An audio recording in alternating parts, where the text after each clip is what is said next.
Mental హెల్త్లో నిన్న సాయంత్రం ఒక 15 కేసులు డయేరియా వామిటింగ్స్ రిపోర్ట్ అవ్వడం జరిగింది.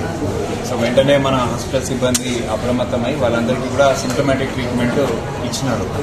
అయితే ఇవాళ పొద్దున్న 5:30కు ఒక పేషెంట్ కరణ్ అనే అతను ఇక్కడ మనకు అడ్మిట్ అయ్యిండు. అతను మెంటల్ ఇష్యూస్ వల్ల అడ్మిట్ అయిన పేషెంట్ మార్నింగ్ కొంచెం ఎటువంటి చలనం లేకుండా పడిపోయి ఉండడము అక్కడ డ్యూటీ డాక్టర్ అక్కడ నర్సు చూసి ఇమీడియట్గా డ్యూటీ డాక్టర్ అలర్ట్ చేస్తే డ్యూటీ డాక్టర్ వచ్చి ఇమీడియట్గా చెక్ చేసిండ్రు.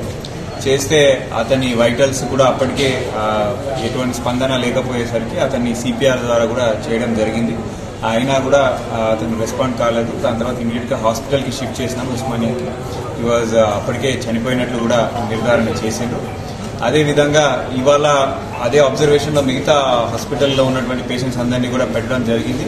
అయితే మనకు సాయంత్రం వరకు ఇంకొక 65-70 కేసులు కూడా ఈ వామిటింగ్స్ డయేరియా ఉన్నట్లు మనకి వచ్చినాయి. ప్రపంచంలో ఏ మూల ఏ క్షణం ఏం జరుగుతుందో వేగంగా తెలుసుకోవడానికి తొలి వెలుగు వాట్సాప్ ఛానల్ని ఫాలో చేయండి.